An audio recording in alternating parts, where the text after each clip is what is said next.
It's hard to tell you that we're streaming right now.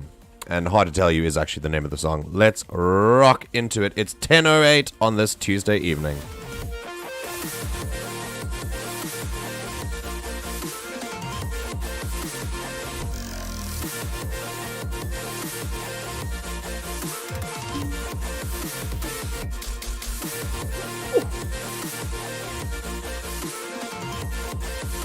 I'll never stop jamming to this. It's like a tradition, right? I haven't done them. Hang on. I haven't done the meditations in a while, so this is kind of like a. This is like a tradition for the stream. We just rock out to royalty-free, like electronic music. It always slaps, Alex. It always slaps. This is the great truth of this playlist. It's amazing. Let's put on some lo-fi. I've really been getting into it. It's been great to just chat to. So we're gonna have a very not chat to the lo-fi. Like I'm not. You know what I mean. So lo-fi. How's life? If my voice feels weird, it's because it is. Because I'm still a little bit sick. I'm like lo-fi Mando. Man, I would love to listen to lo-fi Mando music, but I would get slapped into oblivion, I think. Wait, would it count as copyright? Could I listen to it? If someone's done a lo-fi Mando, then they can't make any money off of it, but maybe neither could I. Maybe it would be... I don't know, what do you think? Maybe we should play some lo-fi Mando music if we're gonna... If we're gonna talk about The Mandalorian, you know? But let's see. For now, I'm gonna just spread the word that I'm live. Maybe pick up another stranger. If you are new, if you are new, welcome. And if you're not new, welcome back to me and the Everything GM broadcast. It's good to have you, everyone. We're gonna chill today. My voice might not get super loud and high pitched and super excited because we're a little bit sick still, like I said before, but also we're a little it's like less I mean, it is sick, but it's also like it just keeps becoming a different kind of sick, you know? It started with corona, and then when that went away, it just like the cough stuck around, as it tends to do with a lot of people who've had it. And then sorry, I got distracted by a GTA stream that's going on next to me. Watching, not playing. Yeah, then and then like a few like yesterday I started feeling the cough was not getting better anytime soon. And now it's just blown into like I've got a bit of a headache right now, and my sinuses are doing a little bit of weird thing. I feel like, did I get a cold and coronavirus at the same time, or at least very close together? Because that would, for me, that I can't think of more of a sign to just lie down, you know? To just let the universe just beat the shit out of me for just a second, and then we come back, you know? But yeah, because I swallow, like it feels like tonsillitis when I swallow. That's, you know that feeling, right? When you swallow and it kind of feels like it's bruised here. I feel like my tonsils are flaring up maybe a little bit. But yeah, anyway, I'm just a mess. But it's fine, we are here. And I'm really, it makes me sad because I'm not usually this sick at all. So, I'm just advertising myself quickly. We're just gonna boop that. Alrighty. I've seen. So, how's everyone doing? I say we save the lo-fi Mando for the next Mando spoily stream. That's a pretty good idea. I don't know if I'm gonna get nailed by copyright, but you know what, we'll see. MJ likes taking to music. I do. I take music all the time. It's my favorite, like, it's my favorite pastime. Sometimes, you know, a lot of people want to, like, you know, just give it a listen one time and then, like, never think about it again, never call it, like, never do anything. But I like to take my time, you know. I like to be a little bit more gentle with it, you know. We have a few drinks, we see where it goes, and just, you know, make sure that, you know, the music is comfortable and it's going in the right direction. And I don't know how long I can go on with this bit before acknowledging that it's a typo. And there you go, the magic is gone. Just lie face first in a dark room with an obnoxiously long audiobook. I've never actually read an audiobook. I've never listened to an audiobook before. Wait, I'm lying. I have, but it was so long ago that I've forgotten the title. And whether I enjoyed it or not. It's just, I might as well not have done it. Yeah. I had my tonsils renewed when I was but a wee laugh. Oh, man. Honestly, when I went to Ireland, I was surprised that that everyone started calling me Laugh. I've never been to Ireland, and I don't want to make this joke again because then it's two typos, Alfred, and I think you should be a little bit ashamed by now. So I'm just kidding. I'm sorry. Alright, I'm gonna stop being toxic. How are you guys doing? Is everything okay? My day's been okay, despite being sick. My kindergarten kids today were pretty awful. They're always very cute and they do love me, but they are their focus was nowhere today, and nothing I did could make them like perfect. And kind of sucked, but I have, like I said, so my incredible, like, magical, like, Korean co-teacher who, like, sits in the class with me and makes sure that, like, they're doing the things they do. I keep feeling like I disappoint her, because when I fail to, like, control the class because their energy is everywhere and their focus is nowhere, and I'm also speaking to them in a language they can't do, and I could switch over to Korean, but I want to keep it as English as possible, and then she does. But the vice grip that she has on those children is amazing. She'll say it once, exactly the same thing I say, and they will just, boop, they're quiet and working. And I'm like, can I have some of that, please? Like, whatever you're on, I want it. I need some. It was amazing to watch today. So, so yeah, my kids were not the best, but I had to talk to a kid today, and it was actually very cute. I'm going to give him give him a hug tomorrow or buy him a small ice cream or whatever. I'm trying not to buy too many things too early because I'm also going on a trip soon and I've got to save up some money. But anyway, he was being not cool. And I had to literally, I think it's one of those situations where kids don't really fully understand. I mean, he's 5, Korean 5. So he's like 3 years old. Sorry, 4 or 5 years old. He's a 6-year-old in Korean age. So it means, yeah, and kids that age really only understand that they've done something wrong, seriously wrong, when you, like, take them one-on-one and you tell them, listen, buddy, you've done something wrong here, and we got to work on it, you know? And it was just, I don't often do that. I've never had to. In my past, in fact, no, I probably should have when I didn't. But usually when I've ever talked one-on-one about, like, you know, disciplining someone, it's been when I was a teacher of high school. Because then you can, and then it was English as well.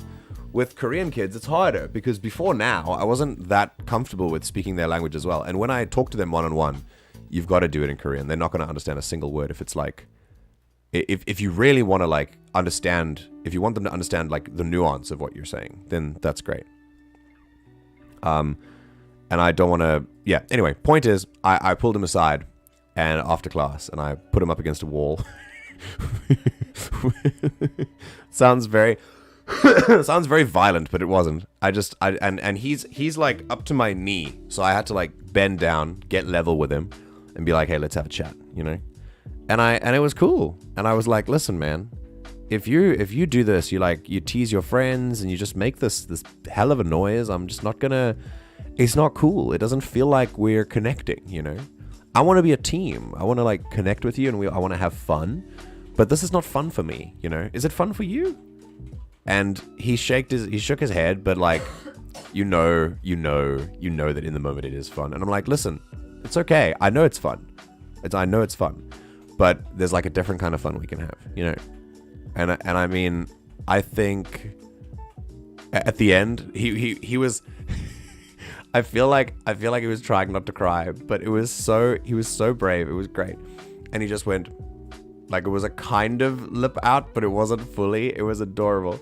And I said, okay, we're going to be a team. From this point forward, I need you to work with me and we can work against something together. Right. We're going to be a team. Okay. And he goes, can you be a team? I was like, yeah, good boy. Go eat your lunch. And he went and ate. And then I'm telling the student story. And then when I was finished with teaching, I then passed him in the hallway. He was having lunch. And I passed him in the... Sorry, after lunch. It was like a class after lunch. I passed him his classroom in the hallway, my classroom. And I looked over at him and he saw me. And he gave me like a kind of... Like a hopeful smile. And I was like... You go, boy. Yeah, you do it. And he goes, and his face like lit up. It was amazing. So yeah, that, it was awesome. It was very, very cool. So I had a good moment. I mean, despite the kids being super rowdy today, it was a good moment. That definitely kind of makes days for me. I'm pretty, in a normal way. Like if my mental health is doing okay, I'm generally pretty good at sort of seeing the positive in things. So this kind of like focusing on the positive. So if a day happens and like things were negative, I'm like, yo, that was really tiring. But some positive stuff happened too, and I like to focus on that. But yeah, normal days. Like sometimes things are, really shitty. Yeah, let's see. But anyway, you had your tonsils removed, Alfred. That's interesting. Unfortunately, it's true. The older you are, the more it hurts when they get taken out. So you probably had... I mean, if I could go back and like have the same consciousness that I have now, I would say just take them out when I'm like born, Just like as soon as I'm out, I'm in the hospital, like before you're finished, like, taking the name tags off me and stuff and deciding that you're not going to exchange me at the store. Just like slap a tonsillectomy on me, please. I love audiobooks. All the best bits of reading, but in my ears. True. I'm at work, so I'm not looking out for typos like normal. That's okay. I look out for them for you, and I mercilessly mock you for them. That is how we do it. So, I hope everyone's doing okay. You haven't told me about your days yet. Maybe you were listening to me, in which case, thank you.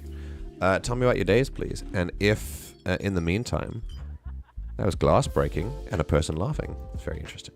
And in the meantime, we're going to listen to music. We're going to listen to some music. And if Karina is here, which I'm not sure if she is, we're going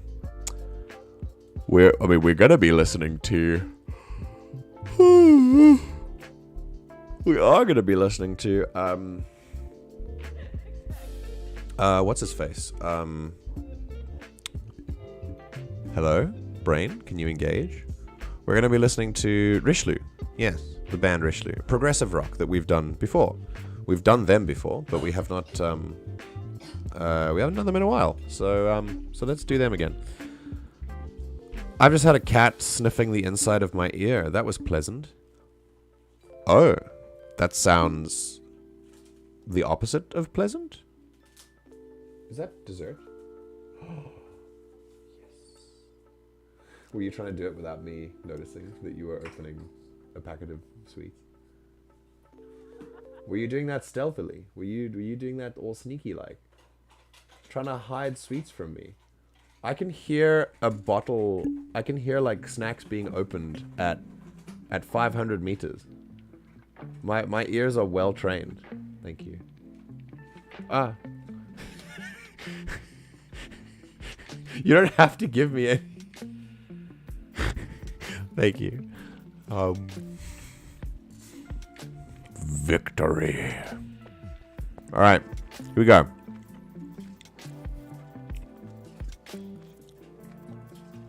This is called Rishloo.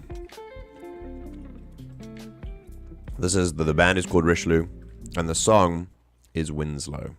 And here we go.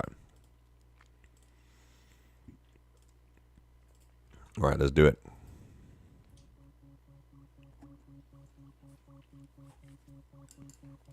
Right off the bat, the best trait that I know about progressive rock, I know it's not progressive in the sense that like it progresses from element to element, but that seems to be a shared thing that most prog rock has. where they love the intro brings in instruments and then the outro tends to take out instruments, and it just kind of slowly builds to a climax and then goes down again in like amount of instruments playing. Very cool. Obviously we're starting with like a bass line, keep us rooted, and then one of the main guitar riffs comes in and plays. Very cool. This is setting up a chord. We're gonna go back to that drop, which was very cool, and you're gonna tell me what the time signature is, people, since this is technically education. Let's do it. Here we go. Because firstly, hang on.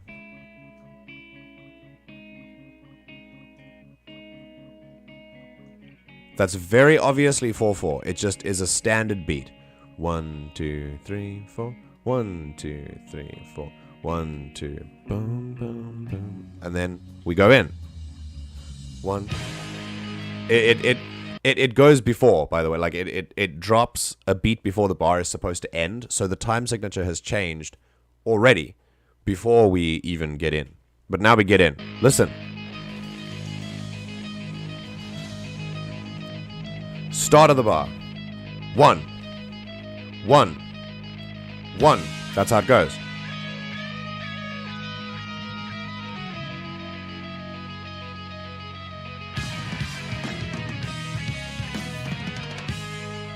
Whoa! That is so interesting. Hang on. They've either borrowed a bar for this, or they're going to play it in a very, very complex time signature. Hold on.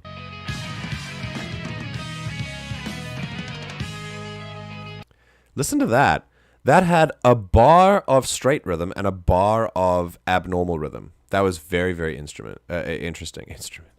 Instrument mountain. Absolutely. That's why I thought of instrument. I'm feeling 5/4, but I'm probably miles off. Trust yourself, Alex. You are dead correct. That is 5/4. Listen to it. 1, 2, 3, 4, 5. 1, 2, 3, 4, 5. 1, 2, 3, 4, 5. 1, 2, 3, 4, 5. You're right. Why don't you trust yourself? Don't be like you're miles off. When you make music and you put it in Discord, you're like super confident with yourself about how much you like it, you know? So have the same energy for your oral ability. This is great.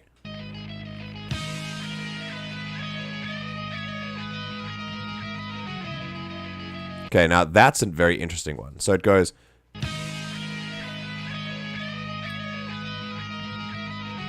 So it goes... So it's like it's a weird... I don't know what that was. I'm going to count it again.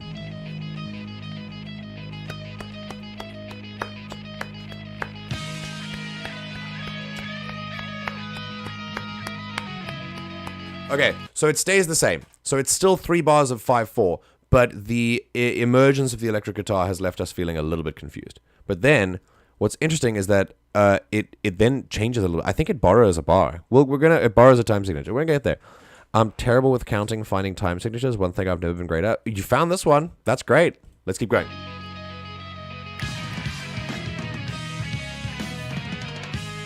Okay, did you hear that? Did you hear that? This is where it's important. So when the drums come in, we hear... Hold on. Oh, okay, I'm just gonna find it here. 4, 5, 1, 2, 3, 4, 5, 6, 1, 2, 3. So first, let's try it again.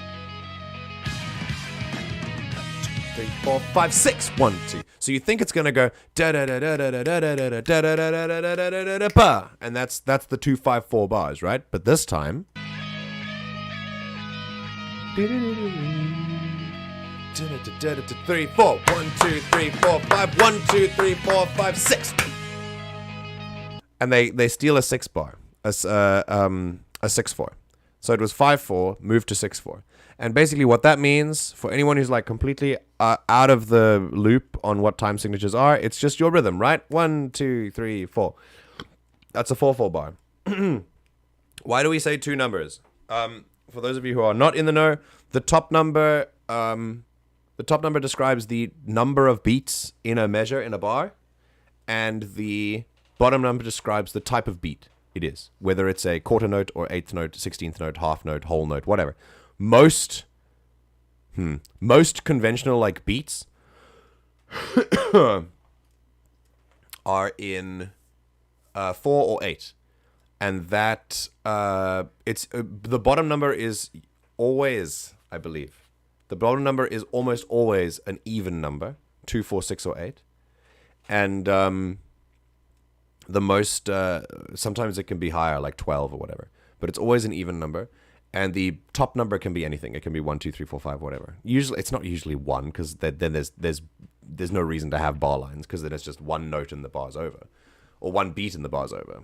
So you may as well not have bar lines then. But the basically it tells you that, yeah, like I said, again, top number tells you how many beats, and bottom number tells you what kind of beats they are, what kind of notes are being played. Usually, more often than not, it's either 4 or 8. I'm just going to go with 4 because it's easier. So the bottom number is 4. And that means that the top number has to be however many 4 beats there are, how many quarter beats. So we go 1, 2, 3, 4, 5. 1, 2, 3, 4, 5. 1, 2, 3, 4, 5. 1, 2, 3, 1, 2, 3. Oh, 1 and 2, 3, 4. 1, 2, 3, 4, 5. I can't do the beat and count to 5 at the same time. But it's 5/4. We call it 5/4 because there are 5 quarter beats. That's it. Here we go.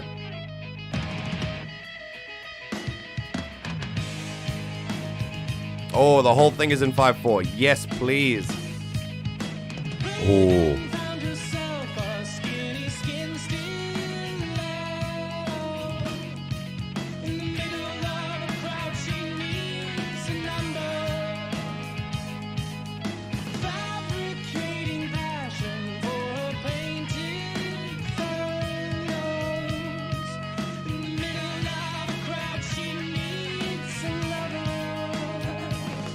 Okay, they stole a beat there.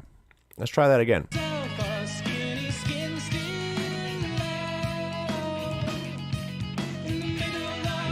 They stole a bar. So what they've done here is they've ended the first like little bit of the first verse, and then started the second verse a little bit earlier. And all that does is it just keeps us engaged. That's all it's doing. It just keeps us engaged. 6/9 best time signature.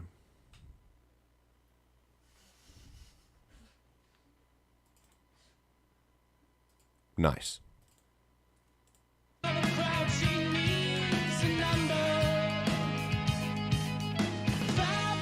Okay, still 5/4. Okay, again, we're hitting the second parts earlier. Okay. There are 2 guitars here.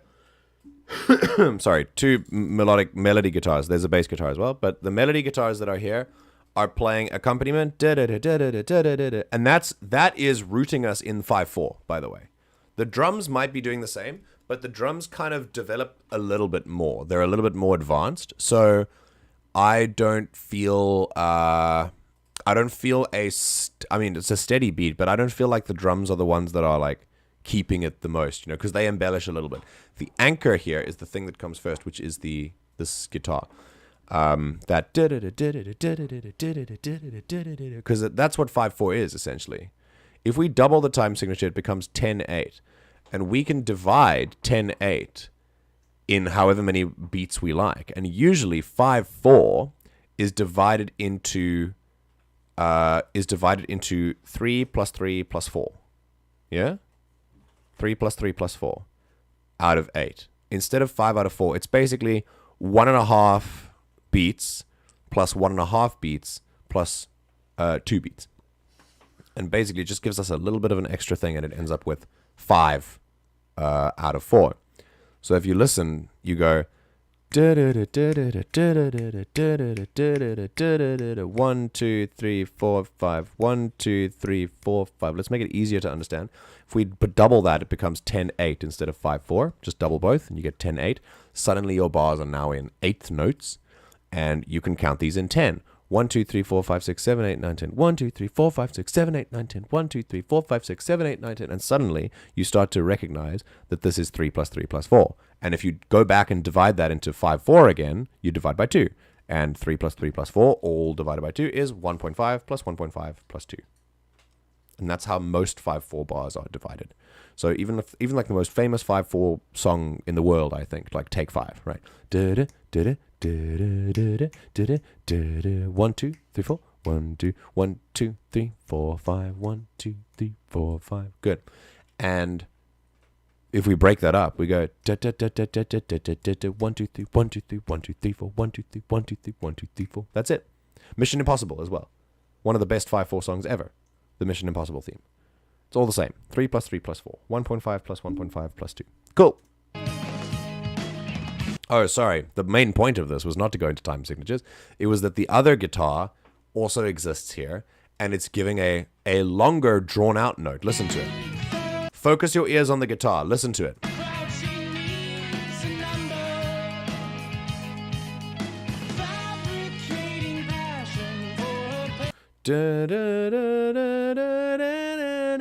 And it keeps going that, right? It's a little bit slower, a little bit drawn out. Focus on it a little bit more. Let's hear. Here it comes. And it's slowing down. It's giving us the kind of overarching 5/4 vibe as well. It is repeating itself in more than just, like, it's repeating itself less than one bar. It like extends itself. It stretches across multiple bars. And that makes it a very interesting thing. But also, I want to focus on it because of how it interacts with the melody, the vocalist. Listen to when he comes in. Here we go.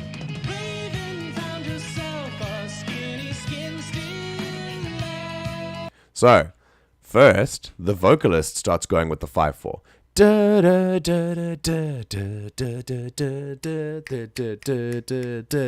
So he is going along with the going along with the 5/4, while the guitar is accompanying him but drawing itself out, and it stretches itself out over like maybe 3 or 4 5/4 bars. Let's see, basically until it does the that part. Let's count how many bars there are.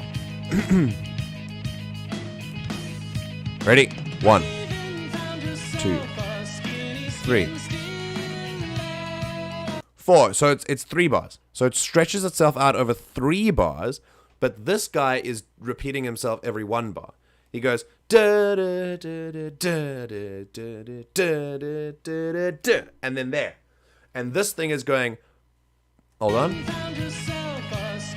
Da da da da da da da da da da da da, and then it meets him. So it's kind of like he's bouncing here 3 times in the same time period that it takes this thing to bounce once. And when it goes da da da da, it matches with him, and you hear this kind of break and then return. It's so cool. Listen to it. This hand is the kind of vocals, and this hand is the melodic guitar. Here we go.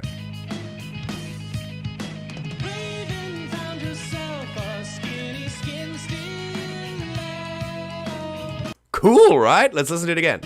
Okay, let's go on. Oh, that one was 2, sorry. But it's the same thing. Instead, it stretches over 2.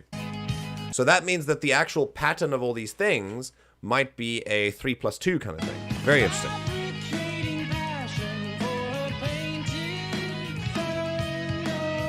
And then they not only match up together rhythmically, they play the same note. Listen to it.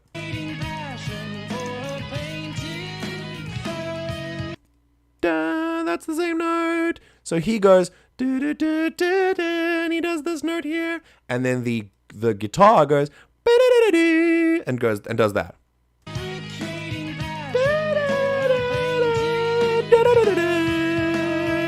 And then he clashes and he goes and he goes down there. Super cool. I love this. This is awesome. Oh, hey, Dr. Mad. That is fantastic. Welcome. I watched The Neverending Story last night. That's so cool. Come and jam with us. We're listening to progressive rock. Haven't seen it since childhood. It's so much better than what I remember. That's very interesting. Usually childhood movies age oppositely, like Shark Boy and Lava Girl.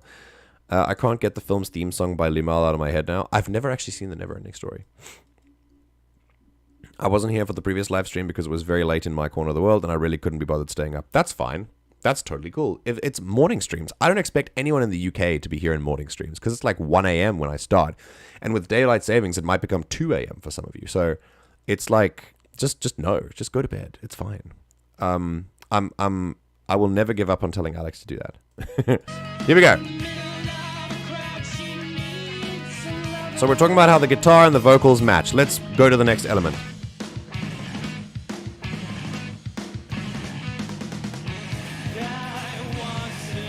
Okay, so a few things now. First of all, the time signature has changed back to 4/4. Here we go.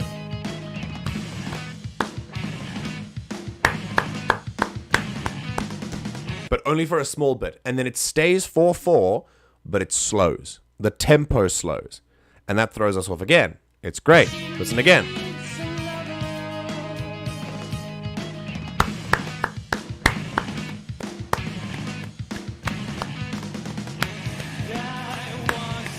And then it slows.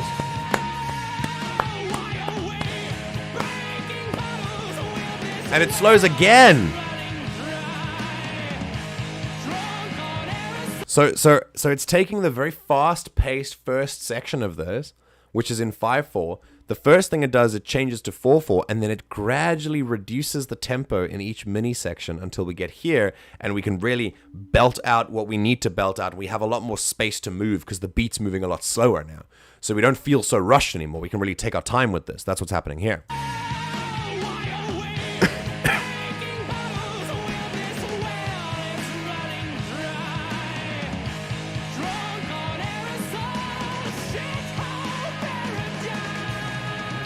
Wow. It's got a little bit faster. Little bit faster. Watch the tempo. It can throw you off because you think, is it the tempo or is it the time signature? The time signature, have it in your head like this. Difference between tempo and time signature. With time signature, you are counting beats. You are counting to 4, essentially. Sometimes 5, sometimes 6, whatever. But you are still counting. There's still the same number of space between each count. So it's always going to be 1, 2, 3, 4, 1, 2, 3, 4, 1, 2, 3, 1, 2, 3, 1, 2, 3, 1, 2, 3, 1, 2, 1, 2, 1, 2, 1, 2, 3, 4, 5, 1, 2, 3, 4, 5. See how I'm counting at the same pace because the tempo doesn't change, but the time signature did. In this case, the time signature has changed and the tempo has changed, but there's a difference. So if I were to change the tempo but not the time signature, it would sound like this. 1, 2, 3, 4, 1, 2, 3, 4, 1, 2, 3, 1, 2, 3, 1, 2, 3, 1, 2. That's changing both. So 1, 2, 3, 4, 1, 2, 3, 4, 1, 2, 3, 4, 1, 2, 3, 4, 1. That's changing the time signature, the tempo, excuse me, the tempo. Right, so here we go. So this whole point is like this whole mini section where he can really like throw himself into it, and then it gets back up to a little bit of fast, slightly faster speed.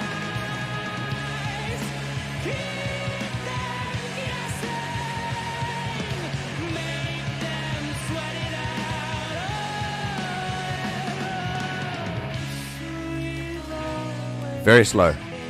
This is not harming the tempo necessarily. This is called a dynamic indication. No, sorry, not a dynamic. Oh, God. It's a score indicator. It's a score indicator, and the score indicator here I would call either a ritardando or a rubato. I'd rather go with rubato because of the word ritardando. That is actually, it's Italian. It means slow, all right? And that's the root of that word as well, if you wanted to know. But for something called a rubato, it is it's the word for not quite slow, but like just draw it out a little bit. That's basically it. You've got to like stretch out the sound, right? Here we go. So he's finished here, and then you can feel the rubato drawing out. That's a rubato. You can feel the music like stretch a little bit. That's basically, it's not a strict tempo change. It's just a little bit of a stretch. We might be changing the tempo, but this does give me rubato vibes at least. If you want to pronounce it like super correct, rubato, and it is R-U-B-A-T-O. Cool. Oh, we're back to 5/4. And he's finished with his like whole drawn out thing, and then we're back in the action. Ooh, a new little weird sound in the back there. Okay, same thing. Same thing. Let's just enjoy it, shall we? Let's not, and let me just catch up on the chat quickly. Hey, you leave Shark Boy and Lava Girl out of this. That movie's a masterpiece. My favorite part of Shark Boy and Lava Girl now, watching it, is either Shark Boy's song about Max dreaming, which I still know, by the way. Close your eyes, shut your mouth, dream a dream and let us out. Get us out, dream, dream, dream, dream, dream, dream. Hit the hay, fast asleep, dream a dream, you little bleep. Dream, dream, dream, dream, dream, dream. And then he starts dancing. And like he does break dances and stuff. It's great. With a shark fin on his back that is the most obvious foam shark fin I've ever seen. I'm surprised that it doesn't like bend when he's on the floor, or they didn't like made him do a little like another dance move that doesn't make it do that. It was amazing. And the other favorite part of that movie is because 3D technology was very early back then. It was still the red and green, the blue and green, blue and red. Jesus, the blue and red 3D glasses, like one blue, one red eye, that tried their best to reduce color and make things somehow match like that. I guess through like elite blurring, and that also meant that the movie had to tell you the movie couldn't afford to put 3D in everything. So they took the 3D ability away in the theater. The theater film has a 3D version, which isn't always 3D. So the movie itself has to tell you when to put your 3D glasses on. It is incredibly hilarious to watch that again and to see them walk through their spaceship, and like on the spaceship, there's a little alarm sign that says, "Put your glasses on now," and it was the sign for me as a little kid to put on my 3D glasses and enjoy the world in red and blue. It was amazing. It was so good. You're halfway through, Karina. It's okay. Hello. Welcome, welcome. All right. I love how even though the guitar part could easily function as the top line, yet is slipping behind the vocal and supporting it. That's interesting, actually. Yes. Absolutely. I like it. Every instrument is playing a role here. Also, hold on. Give me a second. I just got to fix something. And I don't want it to look strange. Hang on. Oh. Oh my god. Hello? Is there a problem here? Okay, we're good. Alright. Shark Boy and Lava Girl. I used to watch that a lot with my younger sister. We never owned. That was back when my dad used to rent DVDs. Man. We had a Blockbuster as well. Not a Blockbuster. In South Africa, our Blockbuster was called Mr. Video. Still iconic. Absolutely iconic. I wouldn't be surprised if my sister has shown Shark Boy and Lava Girl to her kids, my nieces and nephews. Cute. Wait. Your nieces and nephew. You have 3... Your younger sister has 3 kids. How old is your younger sister? Are they all like around similar age? Or did she have kids young or something? She hates the stuff they're making for children nowadays, so instead she shows her kids some of the things me and her grew up with. I mean, that's cool. Might I recommend Bluey? That's a great show. And I would say super cool for kids as well. It teaches them some really important things, especially about like the world being the world changing the way it is. This dude's voice is fantastic, such power and dynamic. I have to say, yes, 100%. What I really like about this is the balance of everything. The music balance is really good. I don't struggle to hear his voice, but it's still keeping the same punk-ish, like, prog rock, but also like punk-ish,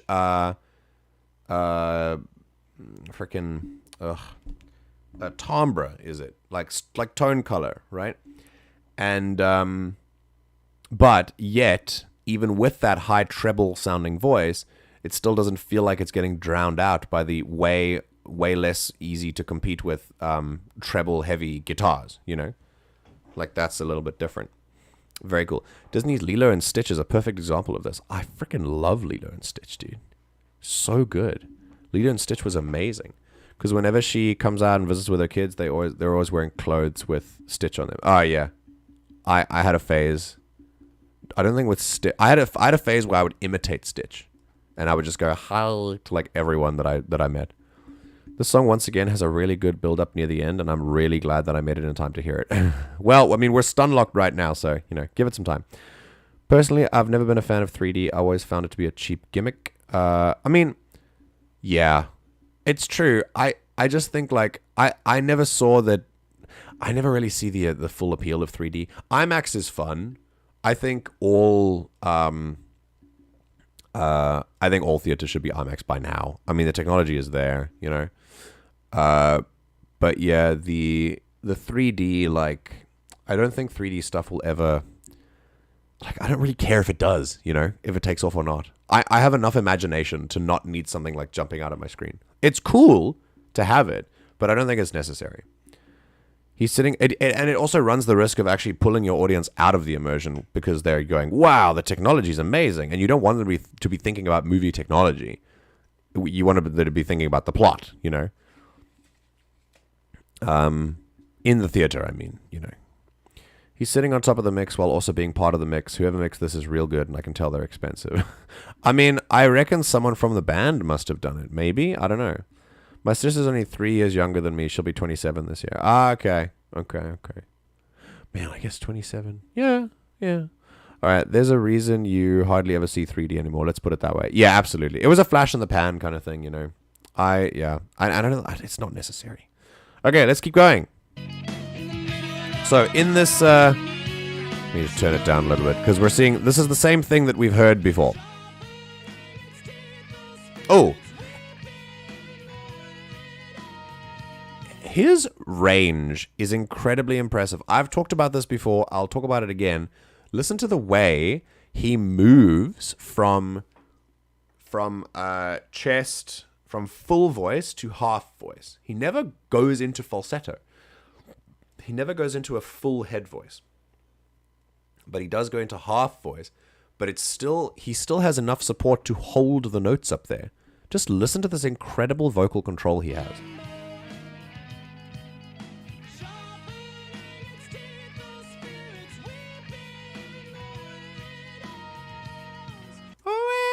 That's falsetto for me, but he's doing it like he's putting support here,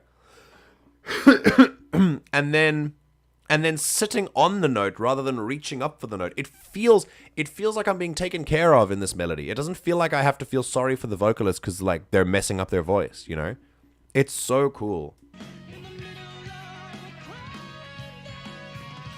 What is that interval? Okay, look, there are so many things to focus on in a piece like this. By the way, this is my chance to like tell you guys, if you would like me to focus on a particular part of this music, please tell me that that's what you want to know about, you know? Because I'm just going as like what my reactions are, but I don't like I can't catch everything like, you know, naturally, you know? So if there is something else you want to talk about, like for example, this voice, look at how easily he makes this interval. Oh, not yet. Here we go.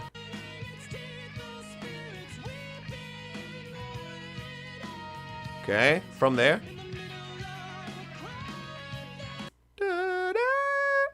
And that is a fifth. That's a fifth. But it's a very, very high fifth, right? And it's just, it's wild. This person is wild. It is a he, right? Okay, again, same thing. And we go slower. So, again, we've repeated the same thing we did before. So we had sections of 5/4, and then it goes back into 4/4, but we slow it down a little bit, and then we slow it down more. And what's going to happen after that? He's going to slow down one more time to get us the real, like, go in there and go nuts. And then if he's going to do the same thing again, he comes out of it still 4/4, but faster, slightly faster, and then we'll go back into the 5/4 again.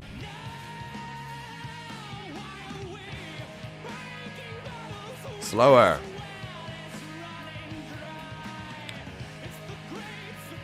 This part of the song actually gives me like supernatural vibes.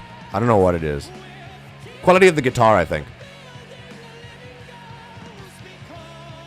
And the voice. It's like a Carry On My Wayward Son kind of vibe, you know?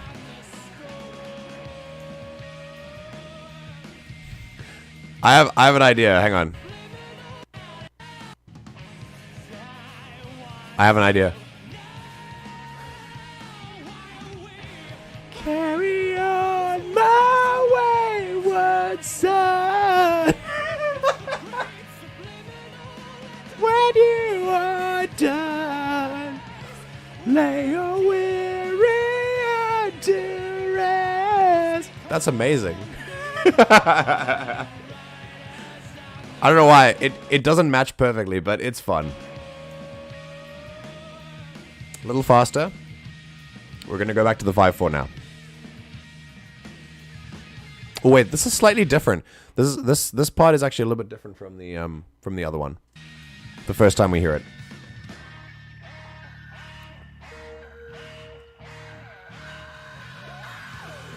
Okay, how do we get this effect? Someone screams, someone like metal screams, into a mic with distortion turned up to 11. Listen to it again.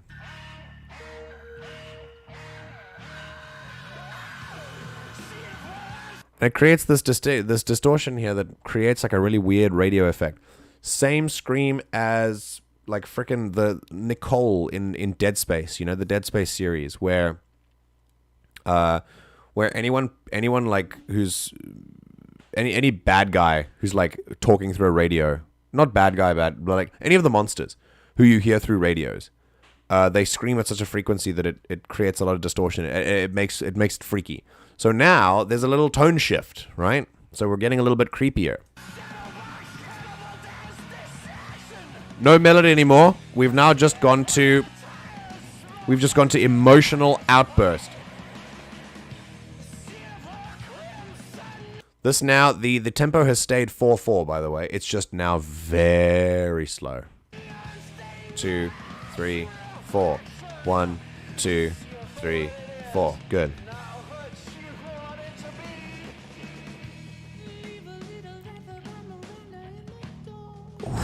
I can't tell. Hold on a sec.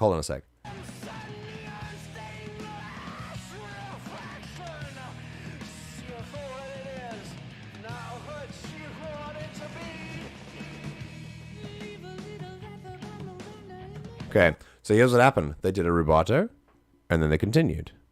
Wait for it. So I'm going to clap the 4/4 beat, and I'm going to keep going, and you'll see what a rubato does to the rest of the piece. It puts it out of sync because you're supposed to feel it with them. So let me do it feeling, and then let me do it with clapping, and you'll see how different it is.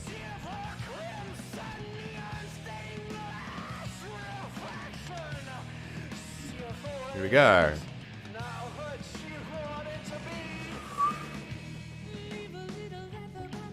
It's a little bit slower, but there's been a rubato. So now I've felt it.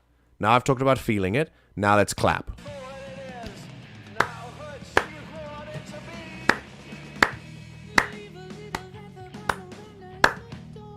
Almost an entire half beat they slowed down. That is called a rubato, and it is a very effective it's a very effective technique at creating feeling in your piece of music. It's a wonderful way of creating this drawing out of feelings in your audience by pausing a moment, by letting it sit with you for a while, by drawing something out. For example, I think the first melody note in Schindler's List, where we go,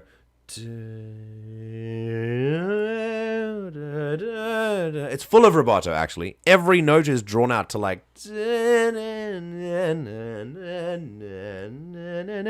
and good pieces like that, of that style, meld rubato and our tempo, which is what we call like at the right tempo, our tempo.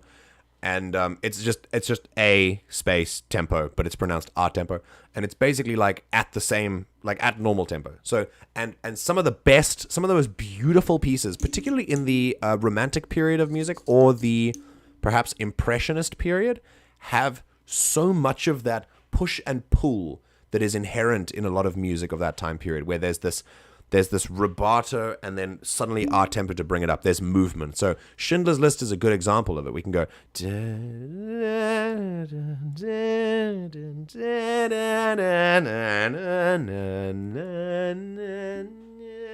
And depending on where you put the rubato and our tempo, you can create a completely different vibe by knowing where to put the faster stuff and where to put the slower stuff. It's a really cool. It's just one kind of musical technique, and it can be so effective in bringing out emotion in your audience. All right, it's a little bit lower key. I like it, but it feels like it's building to something.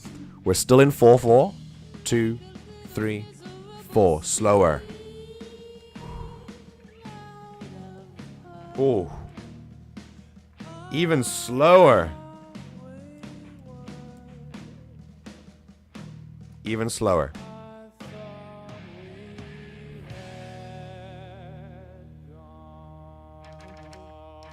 And very suddenly, there you go. So this is what it's like when a piece of music, so like orchestral, would move from like non-combat to combat music. You know, if it's a video game music, if it's a video game soundtrack, it's a really cool way of dividing sections in a very definite way, where you're like, okay, here's a new section. So he ends it here, and you think, oh damn, okay, this is the end of the piece. And then no, it's not. There's like an outro, and this is obviously very typical of prog rock. But let's go. That's it, and then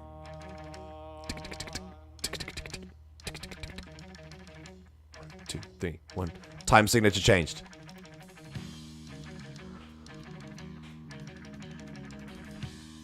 Oh, okay. So what's really, really nice about this is that if you do not have drums, you have no idea where beat 1 is. And so your natural instinct, well, mine anyway, it's hard for me to do this stuff like this. Like walking in Memphis, I can still never anchor myself to the beat 100% because it's all on the offbeat, right? But this is as well one of those things. See, I thought it was that's what I thought it was, because that's how it starts, and there's no drum beat. Once the drum comes in, and once the chord progressions change on the real first note of the bar, then we can determine where the time signature's first beat actually begins. We've also changed time signature to 3/4. I was just waiting for people. If you wanted to say it before. 3/4. It's now 1, 2, 3. 1, 2, 3. 1, 2, 3. Like that. Here we go. So I thought it was this.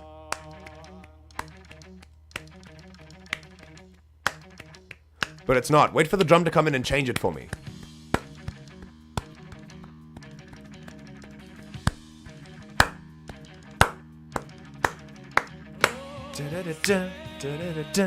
So now it's 1, 2, 1, 2, 3, 1, 2, 1, 2, 3, 1, 2, 1, 2, 3, 1, 2, 1. So now it's not it's you can hear the difference. It's very obvious. But there. And what's very interesting now is that when there is a very quick triplet beat, I'm actually wrong. I don't think it's 3/4 anymore. When there's a very quick triplet beat, but grouped in the way that we count 1, 1, 2, 3, 1, 2, 3, 1, 2, 3. Now I'm actually thinking it could also be 3/4. But when there's a very, it depends on grouping. When there is a very distinct group of like triple style notes that you can hear, but it's done in a certain way that you can feel there's a 1-2 pulse and not a 1-2-3 pulse. So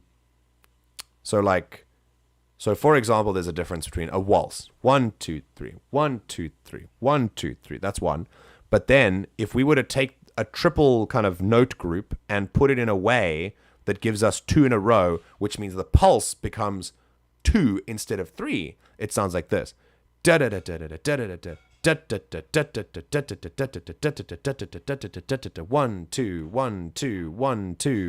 2, 3, 1, 2, 3, and that becomes not 3/4, but because the note values are halved, it is instead 6, 6, 8. Okay, and that is the triple quaver time signature, the triple 8th note time signature, 6, 8.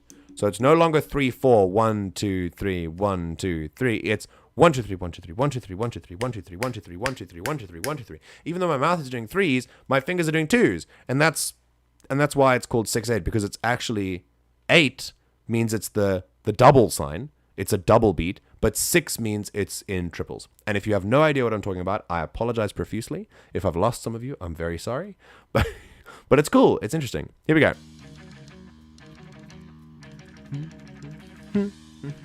And this is why I think, listen to that. 1, 2, 3, 1, 2, 3, 1, 2, 3, 1, 2, 3, 1, 2. That's why I'm thinking it could be 6/8 as well. But then the drums come in and they go 1, 2, 3, 1, 2, and that enforces that it's 3, 4.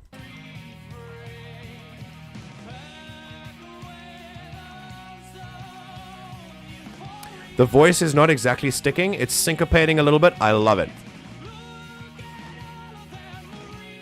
We're also slowing down now.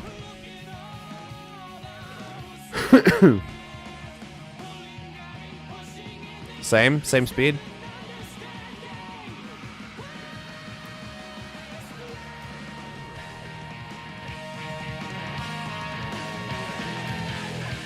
Same time signature.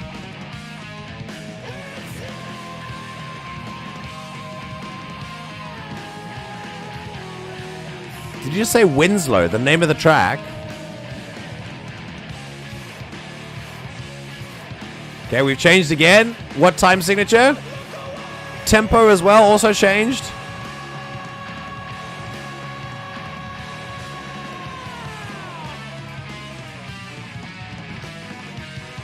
It's getting faster. And that last one is 3/4 again. I think that's the end, right?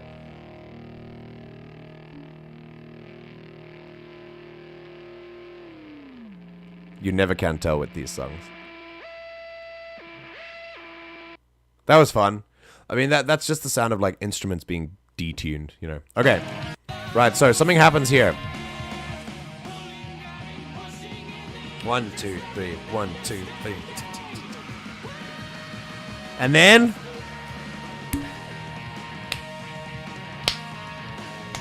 so, what's very interesting is that here, the time signature, I was wrong. The time signature has not changed in this section, but the time kind of structure has changed. So it's still like technically 3/4, but it's the drum beat has inspired a more 6/8 vibe. That's why I said maybe it's changed. I'm not actually sure. I'm not looking at the music. I'm just like postulating, right?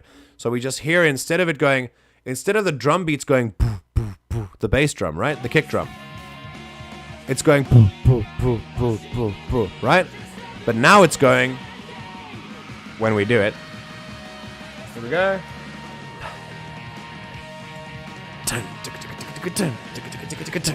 And now it's helping us, like, yeah. And I think it might actually fully change here. Here we go.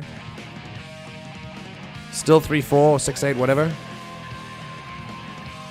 Winslow! We're slowing down, by the way. Just a little bit. Oh, this is where it changed. I was right.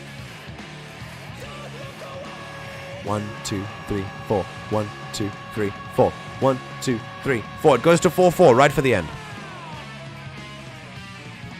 1, 2, 3, 1, 2, 3, 1, 2, 3, 1, 2, 3, and then it finishes. It attacks with this 3/4 at the end. 1, 2, 3, 1, 2, 3, 1, 2, 3, 1, 2, 3, which is, by the way, a chromatic descending sequence. Listen to this. Here we go.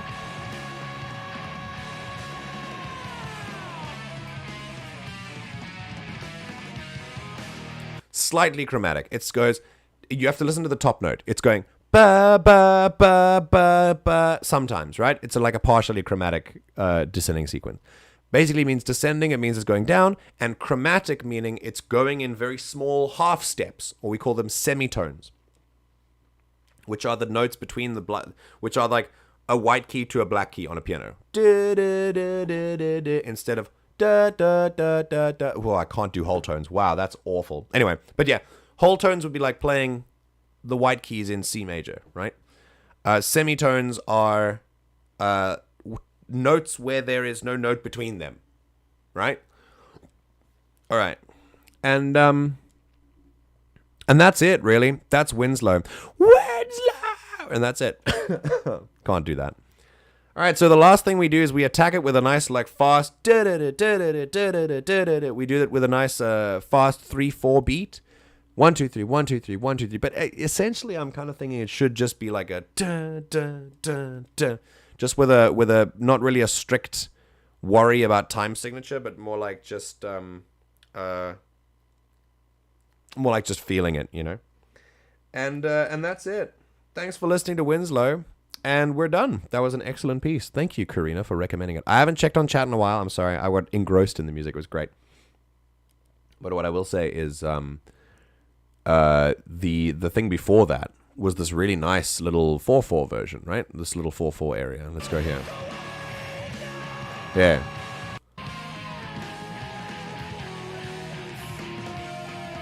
One, two, three, 1, 2, 3. 2, 3, 4, 1, 2, 3, 4, 1, 2, 3. And it's just doing this like this ripping, just and it's going like it's jumping from high register to low register in this kind of it's very cool, very heavy, very nice. I love it. All right, here we go. Let me catch up on this stuff, shall we? That was excellent. Thank you very much, Karina, for recommending that. I truly, truly appreciate it, as always. All right, last movie I saw in 3D was Doctor Strange in 2016. That was in 3D? And before that was the Doctor Who 50th anniversary. Okay. Last 3D films were a thing was back in the early 2010s. There's still the odd 3D film every once in a while, but it's very few and far between. Thing is, like, movies are not designed to be 3D anymore. They're just designed as movies now. People don't think that 3D is like the way of the future, you know?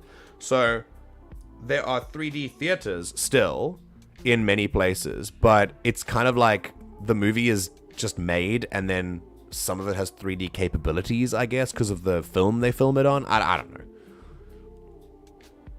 All right. I'd argue as soon as the first Avatar came out, it hit its peak, and it was only a matter of time till it crashed and burned. I think that's pretty based. I will agree with that. I think that's a good take. Just got to go check the mail. Alrighty. Andrew Malou is a he, yes. Has to be my favorite vocalist of all time. Oh, yeah. I mean... Bro, I can see why. This guy's amazing. Why is my thumb peeling? Huh? Why? Anyway. Just trying to get the... Oh, jeez. I hate it. Season change sucks for me. I get sick. It gets dry. Like, ugh. I'm back, nothing for me. Oh well. Melodies are for normies. The temperatures are finally picking up. It's about 14 degrees. Same, by the way. It was actually close to 14 today. It went up to 16 yesterday, and slowly things are getting warmer more consistently. We've turned off the boiler. That's been pretty cool. Hopefully now spring can do its work. I'm fed up with winter and its refusal to leave. Schindler's List was John Williams, wasn't it? Yes, it was. It absolutely was. Bob the Hobo has gone quiet lately. Oh man, does it maybe coincide with your your not stream attendance? Maybe. I don't know how that would work. You know, Bob lives outside you, of course. I know he hasn't been captured by Private Pig. Oh well, I mean, how do you know that if he's been quiet though? Maybe he was. Maybe he's become a double agent, right? It's most likely he's gone into hiding or he's up to his old quick get rich schemes again.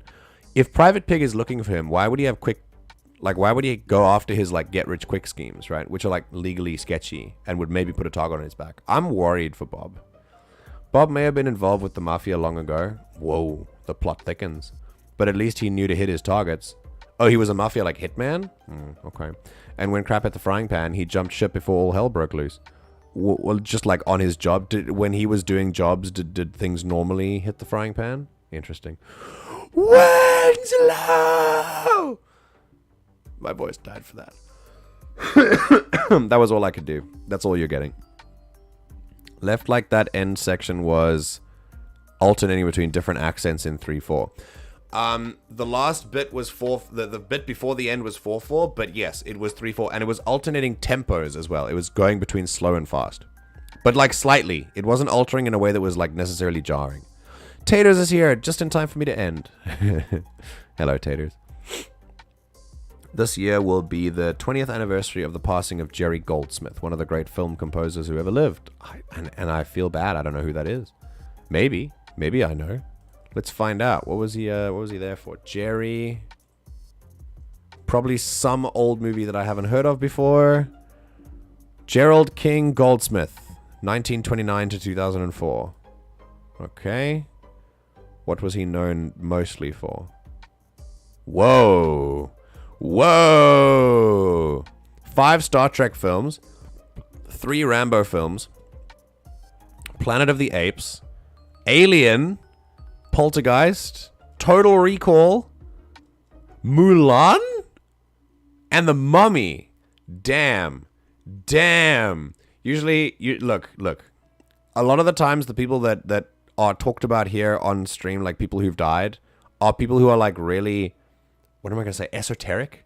People with like very specific fandoms, you know? Someone from Doctor Who, or like someone who like composed this thing in the 1970s that's like a favorite film or whatever. I wasn't expecting this. Damn, it's got an interesting repertoire. That doesn't necessarily mean they're worse or better, by the way. I would never attach fame to someone's skill. Not inherently. The correlation does not equal causation, right? And also, it's not even a correct correlation, in my opinion. So yeah, I would never do that, don't get me wrong. It's just surprising. My mate Terry has 3 weeks left to finish off that Star Wars Andor prop of his, to give the Canadian client who'll be flying into London to collect it. That's interesting. Delivering this bad boy all the way to London will probably be more of a challenge. I honestly think that shipping that thing might be expensive, but not necessarily like uncomfortable, but expensive because of its shape. Maybe not necessarily weight, because I don't think he made it out of heavy stuff, but shape definitely. Also, where would you put something like that? Like if you had a what's his face? If you had your, oh damn, what was it called again? An Andor thing, an Andor building thing, right? The thing they build in the prison on Andor. If they did that, where would you put it in your house? Let me know. I'd be interested. I don't have any space to put anything like that in my house. I did buy a plant today. Our first real plant that we can like hang up on a hook on the wall. It doesn't have a pot. It's a coconut kind of thing with shit sprouting out of it from like the bottom. And we water it, like we soak it in water every now and then, like spritz it out and then hang it up again. It's so interesting. Hold on a sec. Just had to clear out a little bit. Right, I just remembered an insane take on TikTok last night. Someone said that Celsius makes no sense. 60 degrees shouldn't be hot. It should be 60% hot. What? What? What is 60% hot? Do you know that percentage is also like often subjective, right? Like for me, if I feel 60%, what is 100% hot? Do you know that then, is there a maximum temperature? I don't think that someone who came up with this thought it through at all, because there is no maximum temperature. You can just keep going, and theoretically, and there is a minimum temperature, but then, you know, that's called Kelvin. We already have a temperature scale which goes from minimum to like, you know, above. 0 Kelvin is absolute zero. So I don't know if the two brain cells were engaged, you know? Believe me. Also, Celsius is already it's already fine. It's doing okay. Everything matches itself. What do you mean?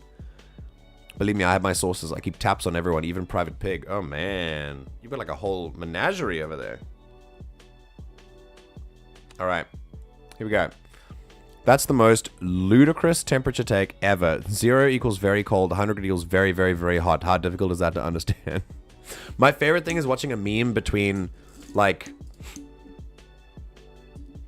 excuse me, like 0 degrees and 100 degrees in all of the Celsius and in all of those temperature gauges, right? We've got 3 main ones, C, F, and K, Celsius, Fahrenheit, and Kelvin.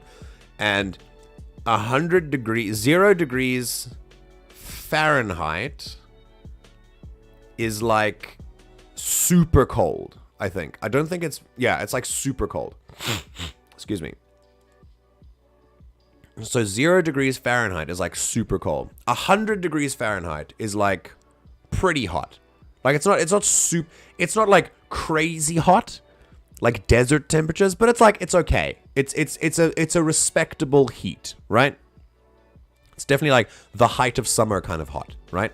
In many places it is the maximum. Like, you know, it rounds up to like 37, 38 degrees. So it's pretty hot, but like it's not insanely hot. Like it's not you can fry an egg on the sidewalk hot, you know? But then we go into Celsius and we go 0 degrees Celsius is very cold. 100 degrees Celsius is dead. Very, very dead. And then we have Kelvin, where 0 degrees Kelvin is very dead. 100 degrees Kelvin is very dead. It's very interesting. Okay. Alfred, Celsius makes way more sense. 100 water boils, 0 water freezes. That's it. That's literally what it was constructed around. Also, has anyone ever looked up where Fahrenheit came from? It's hilarious that it's still in use. I'm doing it right now. Here we go. Fahrenheit origin. It comes from Daniel Gabriel Fahrenheit, a German scientist born in Poland in 1686. As a young man, Fahrenheit became obsessed with thermometers. This may seem weird, but measuring temperature was a big problem at the time. Why Americans still use Fahrenheit long after everyone?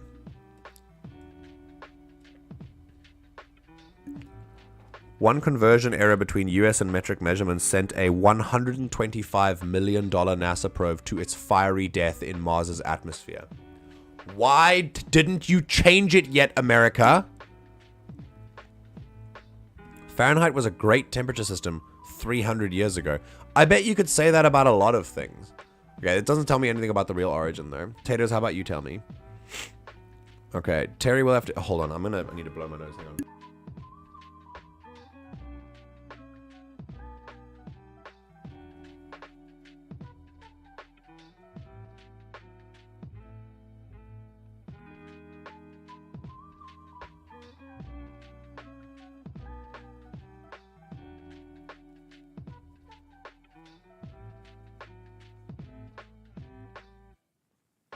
Alright, we're back. Terry will have to get a van to put it in. He'll probably ring up one of his mates to help him out with this. Okay. I agree, Taters. The take is wrong no matter what, because 60 Celsius is 60% hot. Yeah, but 100% hot is like the maximum heat. So I don't understand what people are talking about when you say theoretically what is 100% hot. It's dead. Just everyone's dead. I know 100 degrees Celsius is also death, but it's not death for everything. It's not death for the sun. 100 degrees is like the middle of winter for the sun, you know? That's not how the sun works, I know. But, you know, I'm glad you're on the same page. I was going to have a hard AF time not judging that take. Yeah. I love how random composers' filmographies are. Oh, composers' filmographies. Okay. Hans Zimmer, prime example. Batman, Kung Fu Panda, Dune, Even More Batman, and Megamind. Hans Zimmer also played keys on a Doctor Who song called Doctor in Distress in the 90s. It's a terrible song. Oh. Here's something completely random that will put all these temperatures to shame. The big problem does not equal the solution. The solution is Let It Be. Okay? That's the title of an album by actor Crispin Glover, which is very weird, experimental, and avant-garde. That's a very interesting album title. The big problem is not the solution. The solution is let it be. Let the problem be? That sounds like a terrible idea for many problems. Fahrenheit was measured with a salt water solution, and it was like as cold as he could make the saline go before it froze, versus as hot as his hometown got, or something. You're kidding.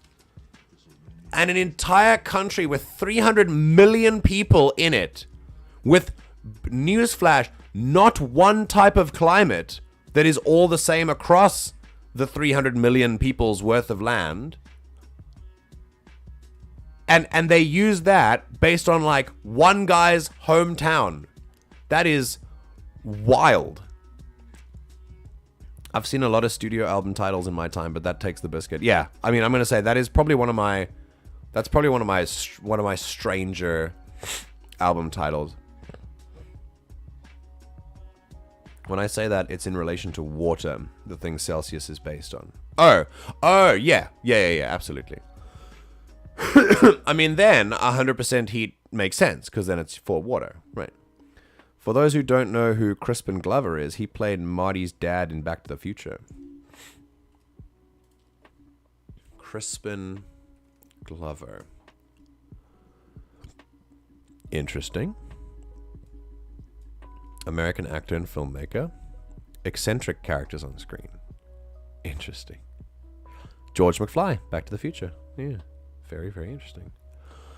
All right, everyone. I know Taters just got here, and I'm very sorry, but I didn't want to go for too long. My voice is needing a break, and I need to get to bed a little bit earlier tonight. So I would like to thank you all very much for watching. If there's anything else that you'd like to say, please say so now. We will be wrapping up a little bit soon.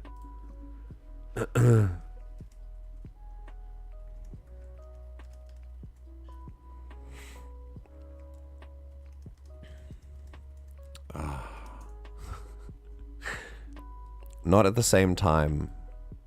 Oh, wait. Doctor in Distress. Interesting. Let's give a little listen to Doctor in Distress, shall we? This is called Doctor in Distress. Here we go. Profits from sales of this record go to cancer relief. They've got that going for them.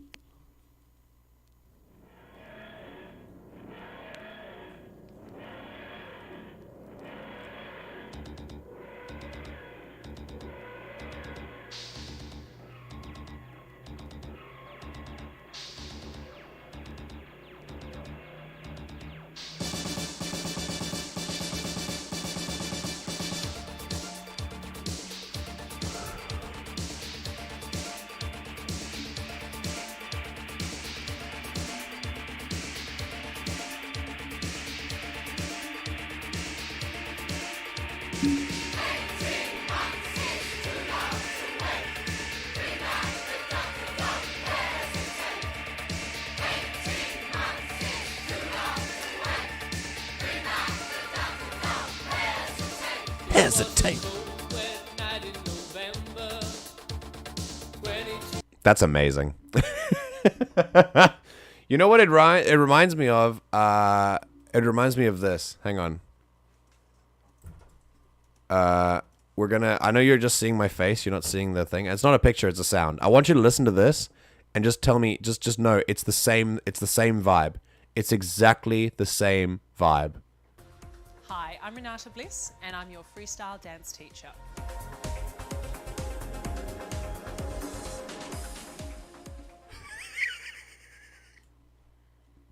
That's it. That's what that is. Hang on.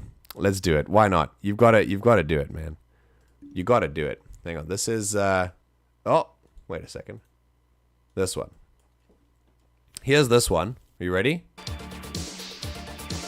It's even a similar tempo.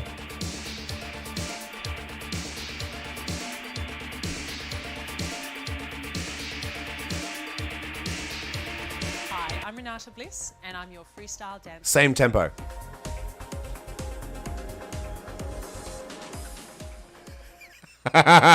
It's that last one that she does for me. It's that one. Hang on. No, stop. It's that one. It's this one for me. That's amazing. Oh, goodness. This was great. That was very, very interesting. I enjoyed that.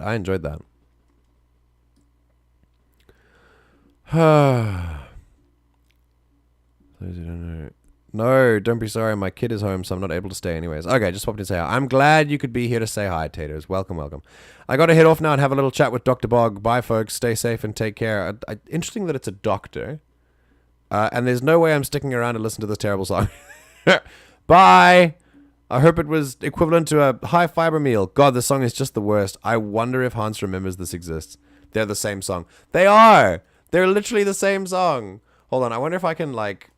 I want to look at the comments of this, because someone said here that the full 12-inch single version of this iconic song seems as yet not to have appeared online. This video is an attempt to rectify that. Someone says, I didn't think you could get worse than the original edit. I was sorely mistaken. Guilty confession, I sort of enjoy listening to this. Okay. Play this whenever someone says how much better music used to be 30 years ago. I was born in the wrong generation. Just put them in this one. All we need is Capaldi, Tennant, and Smith and their companions to sing this with Colin Baker. I would buy it. Oh, goodness.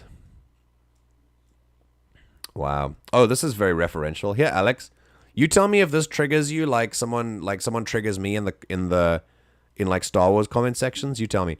Still would rather listen to this than the master explaining the timeless child. Is that like is that like, you know, better than whatever Disney did to Star Wars? Like is it the same caliber of comment? Like, what do you think? This song is infamous within the fandom. We hate it. Oh, man. You know, every composer has their bad one, you know? Every composer has... I can't remember what the word we use for it in English is, but it's the... like their bomb or something? I don't know. But yeah, did that like trigger you, Alex? Is that a thing? I'll need about 4 hours in a PowerPoint presentation to explain that reference. Is it on the same like, is it true? Like, does it hold weight, or is it the same thing as just like a no-brain sequel's bad take? Like, is it? Yeah, because it's given with the same energy. You know what I mean? Of course, I have none of that, you know, reference. But yeah.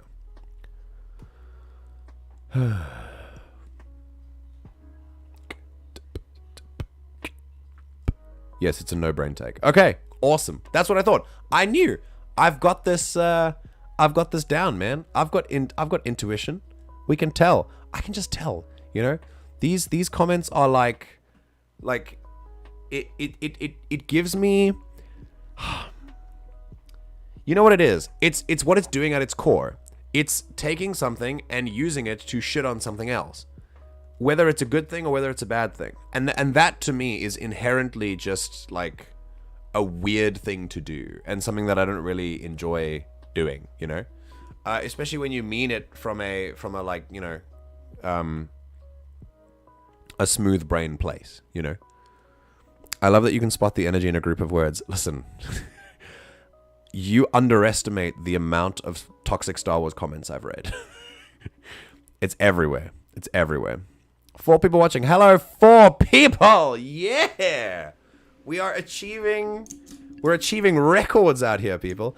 I think the most amount of people I ever had was when Akil's stream broke, when I went on his stream and he came over here, and then all of you guys came here, and this is how I met all of you guys. And there I think the top one was like, I don't know if we cracked 10. But we may have got close. We may have had like 8 or 9, I think. And sometimes we've had 6. When there are 6, I'm like, oh my god, I'm talking to like a whole group, you know? But with this, like, usually I average like 2 or 3 people on stream. But yeah, very cool. And now you can't get rid of us. I am cursed with happiness, Alex. Trust me. You know, the other day I mentioned the Doctor is the genetic template for her species. This is that, but an entire episode of the Master explaining this to her. Ah, okay, okay. Yeah, that was kind of funny. You totally saved the day. I did save the day. And there's some people that I still think about, you know, like I wonder where I don't think Chunks has been here in a while, and Sarah hasn't been here in a while either. And what else? What is it like? It's not... What's the guy who makes like a lot of bad puns? Is that in Akil's stream? Oh, it begins with a P. I can't remember. But yeah, we haven't seen them in a while. I'm the curse, y'all are the happiness. The curse of the taters. Long ago, in a distant land. Oh, Potius. Ah, okay. Alright, yeah, you both know, for sure. Long ago, in a distant land, a great evil rose in the valley. known as taters. Papa, papa, papa.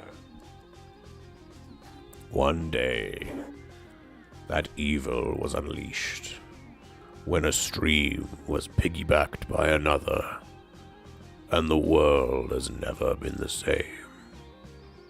I started it off, though, with the Aku monologue. I hope you guys know that one. Long ago, in a distant land, a foolish samurai warrior wielding a magic sword stepped forth to oppose me.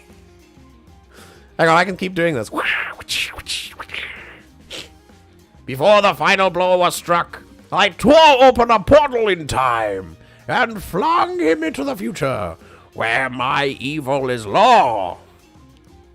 We're not done. Now the fool seeks to return to the past and undo the future that is Aku. Wow, Jack, Jack, back to the past, samurai Jack. Whatcha, whatcha?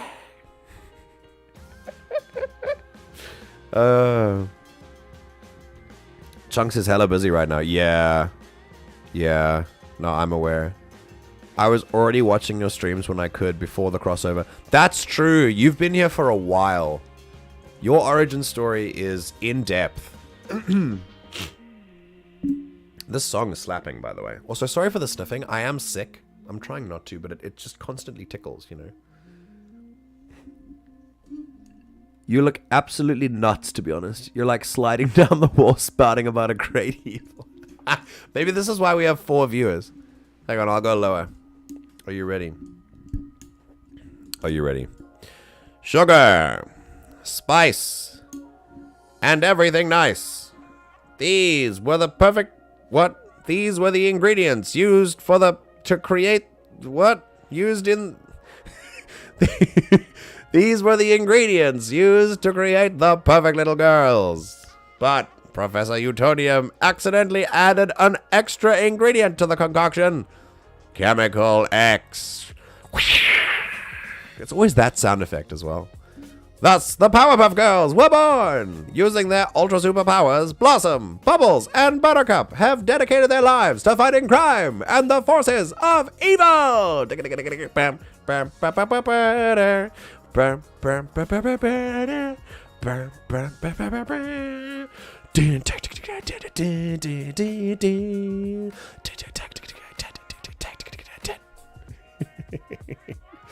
Okay, we're going further. What should we do next? I don't have any other ones like Family Guy and stuff. Oh, whoa! Cable Guy. Is Cable Guy Dr. Mad's friend? We've derailed the stream, by the way. Yeah, well, this live stream just derailed. Well, it's good to, you know, it's good to know that this is what it takes for me to actually get people who are watching to speak. Hi guys, looks like I missed my mate Dr. Mad Studio, just stopping by to see how everyone's doing. Well, it's good to see you, Cable Guy. You're a night shift worker, aren't you? I remember you showing up the first time, and then you and Dr. Mad had a what I can only describe as a conversation I could see on like on an Instagram comment section, you know.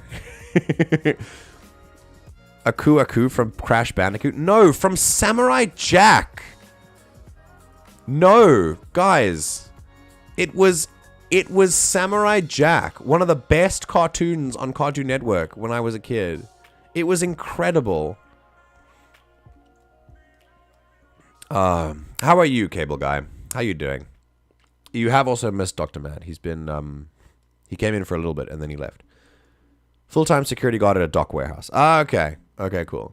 Oh, and here we go. Here's another one. Samurai Jack X Crash Bandicoot crossover confirmed. I'm not gonna lie. Also, welcome, Rain. And I'm not gonna lie. I would definitely play that game. And also, I think that there's a Samurai Jack game which I've played, and if I remember correctly, it actually does. Oh, I don't think it feels a little bit like Crash Bandicoot. No, it's too far off. It's just a normal like top-down adventure game kind of thing. I figured it out eventually, bruh. Oh, the Seraph is here. The Seraph. Destiny 2 Seraph title has been received. No worries, I'll probably catch him later in another live stream. Yeah, for sure. Well, it's good that you're here. Thanks for being here. We appreciate it. And also, please bear in mind that I am about to leave in like, I'm going to make it 2 minutes. Get in your last comments, everyone. Thanks for stopping by. I'm sorry that it's right at the end, but my voice is giving out. I may not sound like it, but it is. And I'm just not feeling well. I need to go to bed early today. So yeah, I'm going to do that. Now to uninstall Destiny 2 and never play it again as I always do. You have the Seraph title now. I think you've won Destiny. That's pretty much like what that is, right? Like you've just won Destiny. So now you can rest, you know? You can rest now. This was a great filler stream. I am going to murder you. Sleep with one eye open. You ruiner of my media literacy. I cannot stop thinking about that word filler. And also, I don't know if you guys know on TikTok, Star Wars Facts Guy. He's also South African like me. But I think he lives in South Africa. And he does like a lot of cool Star Wars facts and stuff. And he posted a meme video like me explaining how filler has been completely ruined by like dude bros on the internet and like they have no idea what it means anymore, etc, etc, etc. And it was him doing like the super fast like explaining thing and stuff. It was very funny. And it made me think of you. So, thanks. I fulfilled my destiny. 2. To be fair, when we think about streams being filler, like this conversation, this does feel like a filler stream. Where's the action sequence? Where's the big lore reveals? Listen, we did have lore reveals. I told you about my day and my job and stuff like that. I gotta head off and have lunch. Tonight's shift is gonna be a long one, but at least Dr. Mad will keep me company for a while at least. Oh, do you guys like have phone calls and stuff? Cause like, yeah, like how do you just like, you just chill with him? We always have a blast with each other, whatever live streams we're in. Listen, you two together, I feel like I wouldn't even need to do anything. I would just watch the chat go. It would certainly be one of the most active chats that I've had, that's for sure. See you, cable guy. Take care. All right. And I do think that's a nice way to end it. All right, everyone. Listen. We're moving on. Everybody, for all 4 people who are currently speaking, and technically it should be 5. I'm counting Rain, Alphers, Alex, Cable, and Taters. That's 5. So I don't know why it's showing me 4. Thank you, YouTube, for never giving me a full, accurate representation of who is watching me and who I can interact with. I appreciate it. Thank you. Thank you. And thank you, everyone else, for watching. Truly. Talking about your day is filler. Talking about your face is filler. Thank you, everyone, for watching the stream. And enjoy your filler lives while I go live my main character energy somewhere else. YouTube analytics are whack. That's true. Goodbye. Thank you, YouTube. Very cool. We don't want to know how people feel. Only lore and action. You know what? If you want some action, I'll give you action next stream. We'll see. Thank you, everyone, for joining. Genuinely, I always appreciate that you're here. And probably in greater numbers than what YouTube tells me for some fucking reason. It is 11:42. You are listening to Time by Nemesis. Thank you very much for tuning into the Everything GM broadcast. If you were new here, welcome. If you're not new, welcome back. And I will catch you in about 48 hours from now, where we do the next stream. If you haven't already, consider joining the Discord, where all of these lovely people hang out. And I hope you have a wonderful day further. No matter what time of day it is, take care of yourself, stay hydrated, and be kind.